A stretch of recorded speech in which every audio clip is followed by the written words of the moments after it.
सगळ्यांना good evening. नेहमीप्रमाणे आज देखील आपल्या सर्वांसाठी अतिशय इन्फॉर्मेटिव्ह व्हिडिओ मी आपल्या चव्हाण टीचिंग पॅटर्ननुसार बनवित आहे. गेल्या काही दिवसापासून माझ्या प्रत्येक व्हिडिओला नेहमीप्रमाणे आपण सर्वजण अतिशय उत्तम प्रतिसाद देत आहात, त्याबद्दल मी सर्वांचे मनापासून आभार मानतो. आणि तुम्ही कॉमेंट्स देखील करतात, याचा मला मनस्वी आनंद आहे. आज देखील सब्जेक्ट म्हणजे कर्ता, त्याच्यानंतर डिसाइडेड, त्याच्यानंतर टू आणि त्याच्यानंतर वर्ब म्हणजे क्रियापदाचं पहिलं रूप घेऊन आपण जवळजवळ 30 वाक्य बनवण्याचा प्रयत्न करणार आहोत. या 30 वाक्यांच्या मदतीने तुम्ही 30,000, 3,00,000, 3 करोड कितीही वाक्य बनवू शकतात. आणि ही वाक्य बनवून तुम्ही फेस टू फेस कुणाशीही बिनधास्तपणे आत्मविश्वासाने बोलू शकतात. तर आजच्या वाक्यांमध्ये सुरुवातीला सब्जेक्ट म्हणजे कर्ता असणार आहे. त्याच्यानंतर डिसाइडेड म्हणजे ठरवले.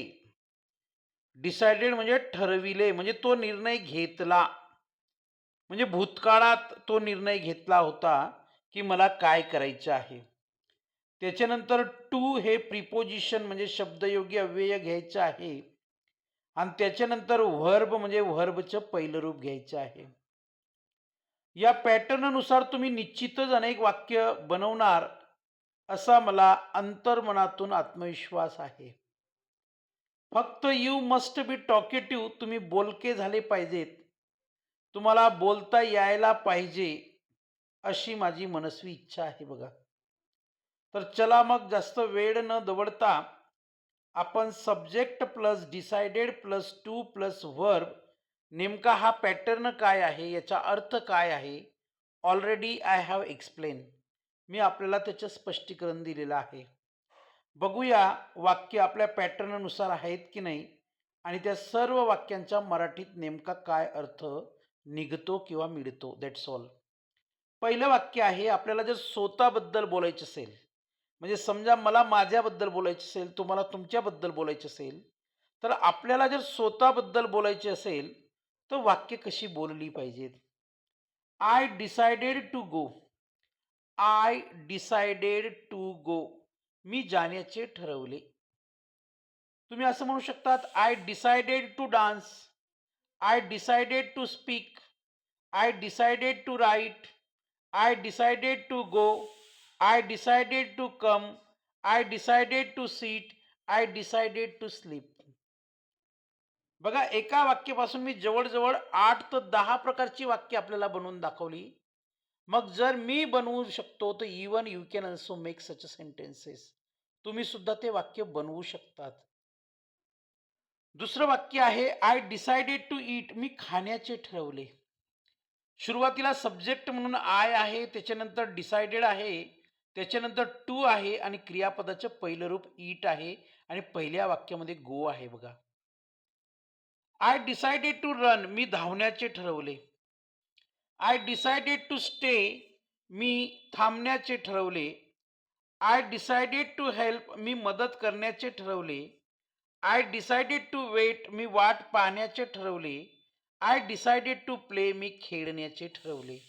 कारण मला कोणता तरी खेळ आवडतो. मला कबड्डी आवडते, मला खो खो आवडतो, मला व्हॉलीबॉल आवडतो, हां, मला क्रिकेट आवडतं, मला चेस आवडतं, मला बॅडमिंटन आवडतं. म्हणजे ज्या ज्या खेळामध्ये मला आवड आहे ते ते खेळ खेळण्याचे मी ठरवले. म्हणून आय डिसाइडेड टू प्ले, मी खेळण्याचे ठरवले.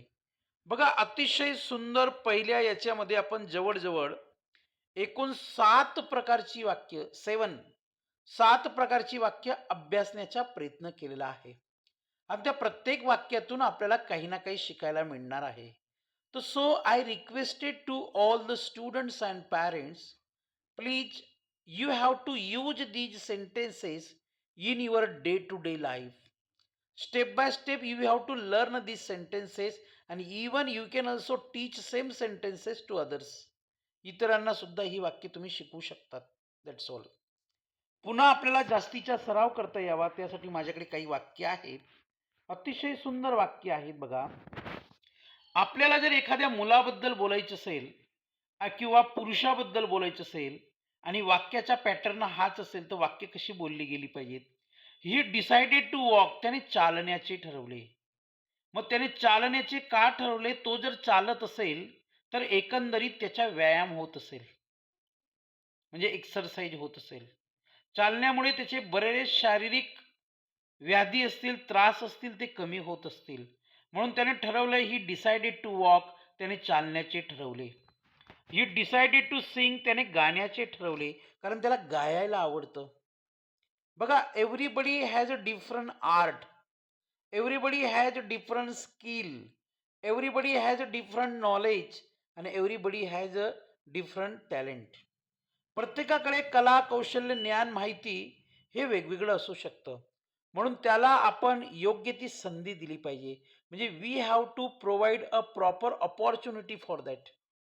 त्याला जर सुवर्ण संधी किंवा आपण वेळ दिला ना, तर we will be master in that area. आपण त्या विषयाचे मास्टर होऊ शकतो, निपुण, अनुभवी बनू शकतो. लक्षात घ्या. 10 नंबरचे वाक्य आहे, ही डिसाइडेड टू वर्क, त्याने काम करण्याचे ठरवले. ही डिसाइडेड टू क्विट, त्याने सोडण्याचे ठरवले. कोण बनेगा करोडपतीमध्ये माननीय अमिताभ बच्चन साहेब समोरच्या व्यक्तीला प्रश्न विचारतात आणि त्या XYZ व्यक्तीला जर प्रश्नाचे उत्तर माहीत नसतील तर ते म्हणतात यू कॅन क्विट, म्हणजे तुम्ही सोडू शकतात.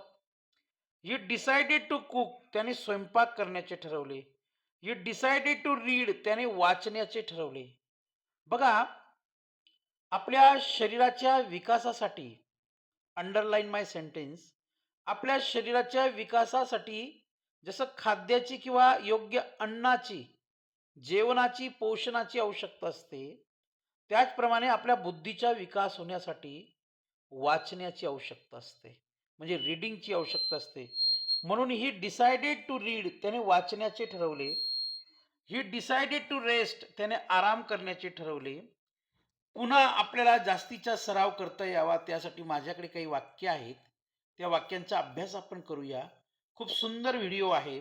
आपल्याला एखाद्या मुलीबद्दल बोलायचं असेल किंवा स्त्रीबद्दल बोलायचं असेल आणि पॅटर्न हाच असेल तर how can we make sentence, आपण वाक्य कशी बनवू शकतो किंवा how can we make sentences, अनेक वाक्य कशी तयार करू शकतो. बघा, शी डिसाइडेड टू जम्प, तिने उडी मारण्याचे ठरवले. शी डिसाइडेड टू टॉक, तिने बोलण्याचे ठरवले. शी डिसाइडेड टू कम, तिने येण्याचे ठरवले.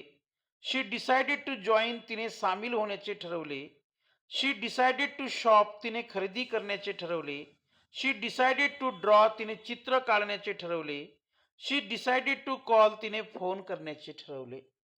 बघा, जवळजवळ we have seen, we have studied around 21 sentences, जवळपास 21 वाक्य अभ्यासण्याचा आपण प्रयत्न केलेला आहे. आणि माझ्या सुंदर अशा भाषेमध्ये I am trying to explain you, तुम्हाला स्पष्टीकरण देण्याचा मी प्रयत्न करत आहे. म्हणजे तुम्हाला प्रत्येक वाक्य समजलं पाहिजे.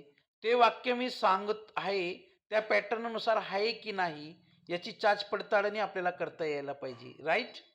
तर चला, अजून आपल्याला सराव करता यावा त्यासाठी माझ्याकडे काही वाक्य आहेत. बघा, आमच्याबद्दल किंवा त्यांच्याबद्दल, लक्षात घ्या. आमच्याबद्दल म्हणजे आपल्याबद्दल आणि त्यांच्याबद्दल म्हणजे इतरांबद्दल. जर याच पॅटर्ननुसार आपल्याला वाक्य बनवायचे असतील तर कॅन वी मेक, आपण बनवू शकतो का? 100% बनवू शकतो. बघा कसं, वी डिसाइडेड टू विन, आम्ही जिंकण्याचे ठरवले. मन के हारे हार है, मन के जीते जीत. म्हणजे आपण जर ठरवलं आपण जिंकणार, 100% जिंकणार. आपण जर ठरवलं आपण हारणार तर 100% हारणार. तर वी डिसाइडेड टू विन, आम्ही जिंकण्याचे ठरवले. वी डिसाइडेड टू मीट, आम्ही भेटण्याचे ठरवले.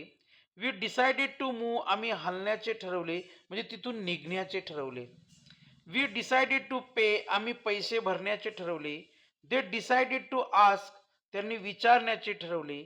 दे डिसाइडेड टू लुक, त्यांनी पाहण्याचे ठरवले. दे डिसाइडेड टू हाईड, त्यांनी लपवण्याचे ठरवले. तर जवळ-जवळ 28 वाक्य आपण पाहिलेली आहेत आणि त्यांचा सुंदर असा अभ्यास केलेला आहे. So at the end of my today's video, I am requesting to all the students and parents, you have to make a practice like that and try to make the same pattern of sentences through which you can develop your communication skill and spoken skill. तुमचं बोलण्याचं कौशल्य याच्या माध्यमातून तुम्ही विकसित करू शकतात. आता सोशल मीडियावर दररोज वेगवेगळ्या ॲप्सची जाहिरात केली जाते, की तुम्हाला इंग्रजी बोलायची असेल, तर हे ॲप डाउनलोड करा, ते ॲप डाउनलोड करा. त्या ॲपमधून तुम्ही इंग्रजी शिकणार, हे करा, ते करा. पण एक मराठी माणूस म्हणून as a Marathian or as a Maharashtrian I can say, एक महाराष्ट्रीयन म्हणून सांगतो मी, की कोणती म्हणजे इंग्रजी भाषा आपल्या मातृभाषेतून आपण जितक्या सोप्या भाषेत शिकू शकतो ना, तितक्या कोणत्याही भाषेतून शिकू शकत नाही. मग आपली मातृभाषाच का? कारण की आपण 24 तास आपल्या मातृभाषेचा उपयोग करू शकतो आणि उपयोग करतो. मग त्या भाषेचा प्रभाव आपल्यावर जास्त असतो, अधिकच्या प्रमाणात असतो. मग त्या भाषेचा प्रभाव, आपल्या मातृभाषेचा प्रभाव आपल्यावर असल्यामुळे आपण त्याच्या मदतीने, तिच्या मदतीने, त्या भाषेच्या मदतीने we can learn English. We can get mastery in that. त्याच्यावर प्रभुत्व मिळवू शकतो. तर सगळ्यांना थँक व्हेरी मच. धन्यवाद. आज मी असं म्हणणार नाही आपल्याला, की माझा व्हिडिओ शेअर करा, लाईक करा, सबस्क्राईब करा. असं म्हणणार नाही मी. कारण ज्याला व्हिडिओ आवडेल, तो माझा भाऊ, बहीण, पालक, विद्यार्थी आणि जे कोणी माझा व्हिडिओ बघत असतील, ते माझा व्हिडिओ शेअर केल्याशिवाय राहणार नाही. कारण की मला गॅरंटी आहे, चांगल्या कामासाठी हजारो हात वर येतात. पण दुसऱ्याला व्हिडिओ शेअर करण्यापूर्वी तुम्ही शिका. तुमच्या वहीमध्ये हा पॅटर्न लिहून काढा आणि जर तुम्ही क्लासेस घेत असतील, तर माझ्या सर्व व्हिडिओच्या मदतीने you can open your on spoken class. You can open your on phoenix class. म्हणजे तुम्ही फोनिक्स किंवा स्पोकन क्लास ओपन करू शकतात आणि त्याच्या माध्यमातून याच्यातून शिकू शकतात. भरपूर काही तुम्हाला शिकायला मिळणार आहे. तर थँक यू व्हेरी मच. धन्यवाद. Nice to talk you.